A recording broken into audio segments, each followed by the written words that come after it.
Hi. ప్రపంచ చమురు market ఇప్పుడు మునుపెన్నడూ లేని విధంగా ఒక భారీ సంక్షోభంలో కూరుకుపోయింది. ఇరాన్ యుద్ధం కారణంగా సముద్ర మార్గాలు క్లోజ్ అవుతుండడంతో ముడి చమురు ధరలు ఆకాశాన్ని తాకుతున్నాయి.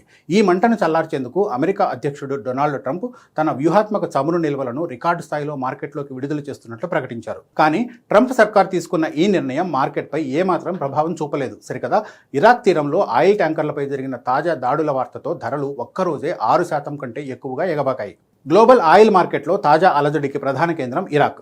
ఇన్వెస్టింగ్.com నివేదికల ప్రకారం ఇరాక్ తీరానికి సమీపంలో చమురు రవాణా చేస్తున్న ట్యాంకర్లపై దాడులు జరిగాయి. ఈ వార్త బయటకు వచ్చిన వెంటనే మార్కెట్ ఒక్కసారిగా షాక్కు గురైంది. కేవలం ఒక్క రోజులోనే ముడి చమురు ధరలు 6% కంటే ఎక్కువ పెరిగాయి.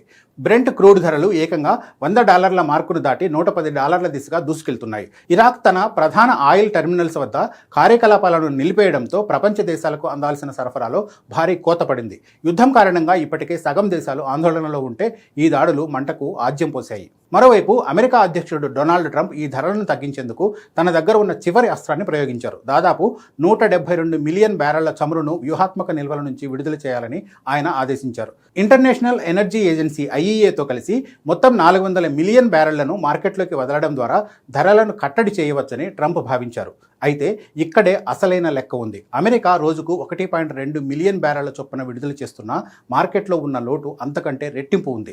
హార్మోజ్ జలసంధి మూతపడడంతో ప్రపంచానికి అందాల్సిన 20% సరఫరా ఆగిపోయింది. ట్రంప్ విడుదల చేస్తున్న నిల్వలు ఈ భారీ లోటును పూడ్చడానికి కేవలం ఒక బ్యాండేడ్ లాగా మాత్రమే పనిచేస్తున్నాయి తప్ప శాశ్వత పరిష్కారం చూపలేకపోతున్నాయి. ఇరాక్ నుంచి వస్తున్న సమాచారం ఇంకా భయంకరంగా ఉంది. ఇరాన్ యుద్ధం కారణంగా ట్యాంకర్లు అందుబాటులో లేకపోవడంతో ఇరాక్ తన చమురు ఉత్పత్తిని ఏకంగా 60% తగ్గించేసింది. యుద్ధానికి ముందు రోజుకు 4.3 మిలియన్ బ్యారెళ్లు ఉత్పత్తి చేసిన ఇరాక్ ఇప్పుడు కేవలం 1.7 మిలియన్ బ్యారెళ్లకు పరిమితమైంది. కేవలం ఇరాక్ మాత్రమే కాదు, కువైట్, UAE దేశాలు కూడా తమ ఉత్పత్తిని నిలిపివేయాల్సిన పరిస్థితి ఏర్పడింది. దీనివల్ల మార్కెట్లో ఏర్పడిన కృత్రిమ కొరతను ఏ రిజర్వ్ నిల్వలు కూడా భర్తీ చేయలేవు. ట్రంప్ నిల్వలు విడుదల చేసిన ట్యాంకర్లపై దాడులు ఆగకపోతే చమురు ధరలు $120 నుంచి $150 చేరే ప్రమాదం ఉందని నిపుణులు హెచ్చరిస్తున్నారు. చమురు యుద్ధం ఇప్పుడు కేవలం అమెరికా, ఇరాన్ మధ్యే కాదు, ప్రపంచ దేశాల ఆర్థిక వ్యవస్థల మనుగడకు సవాల్గా మారింది. భారత్ తన చమురు అవసరాల కోసం ప్రధానంగా ఇరాక్, సౌదీ అరేబియాపైనే ఆధారపడుతోంది.